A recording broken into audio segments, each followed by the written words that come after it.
Welcome back. Today we are going to be making ramen noodles from scratch. These are one of my favorite noodles, and this is a super fun recipe. It only has a couple of ingredients, but it makes a big batch, perfect for ramen at home or soups and lots of other dishes. So to get started, we need just 4 ingredients: all-purpose flour, bread flour, salt, and baking powder. We need the baking powder to make Kansui powder, which is basically toasted baking powder. Cooking the baking powder in the oven increases its alkalinity, which gives the noodles their trademark bite. So to achieve this, line a baking sheet with parchment paper and spread baking powder over it.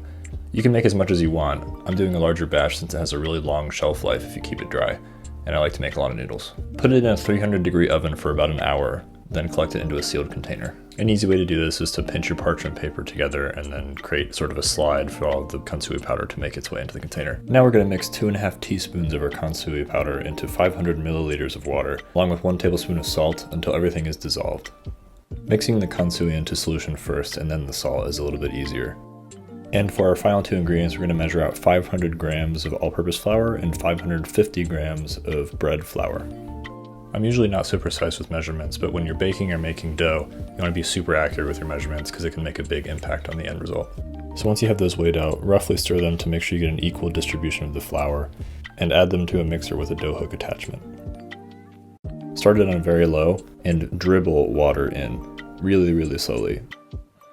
What we're trying to do here is get the water as evenly distributed throughout the flour as possible. This is super important because if we don't do that, you'll end up with sort of clumps of flour that are more wet than others, and when you actually roll out the dough, it'll start to come apart in weird ways. I'm talking on the order of 10 to 15 minutes to get all of the water into the mixer. But just like with the measurements, this is going to make or break your noodles. There are about 3 different stages. One is the seems like nothing's happening stage.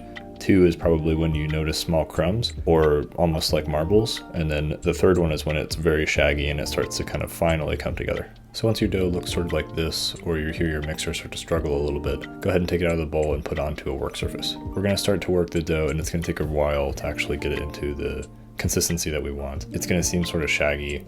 You don't want to try to force the essentially dry flour into the big block of noodles. This is a very tough dough, so you're going to need to sort of really put a lot of work into it. You can use your knuckles like I'm doing here, and probably going to need to use some elbow grease as well.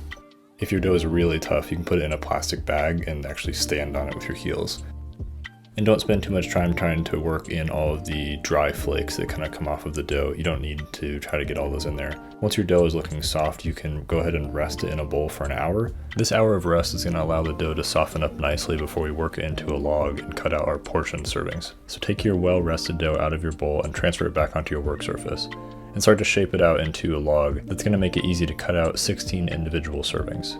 So the general idea with these once they're cut is that we're going to start them on the thickest setting on a pasta attachment for a mixer and roll them thinner and thinner and thinner until they're the thickness that we like. And then we'll run them through the actual pasta cutter to get to the noodle stage.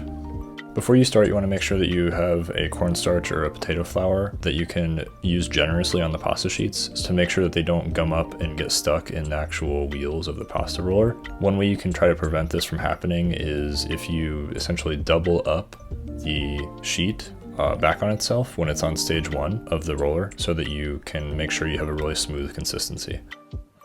I like to end up on setting 4 for the pasta roller as a nice thickness for the noodles. You can certainly go thinner, but you'll risk during the actual noodle cutting stage that the noodles will sort of get stuck in the cutter and won't come out nice and even. This first one that I'm rolling out is a good example of what happens if you don't match the tips of the sheet together when you roll it back upon itself. You'll end up with something that looks like this, which isn't ideal because when you run it through the actual noodle cutter, you'll end up with some noodles that are short and some noodles that are long.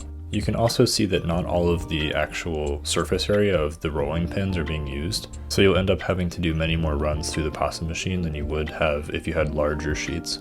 So if I was going to do this again, I would probably do half the actual cuts and make sure that the dough is reaching the ends of each side of the rolling pins, which for this amount of dough would basically cut the work in half.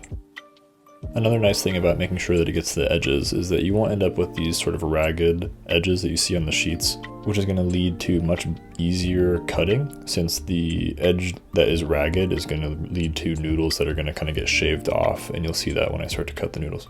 These last few are looking much better, as you can tell that the edges are smoother and the overall texture is also smooth. So once you've got all the sheets rolled out, we can finally move on to cutting the noodles. You want to have a pie dish or another baking dish that's heavily coated with either cornstarch or potato flour that we're going to use to dust the individual noodle strands as they come out of the cutter. This is important because we want to make sure that the noodles don't stick to each other while they're resting, because they'll absorb some moisture from the air. And if you make a big enough batch to freeze the leftovers, you want to make sure you use a lot of extra flour, because when they defrost, they'll actually absorb some moisture as well. And the last thing you want is your noodles to gum up together when you boil them.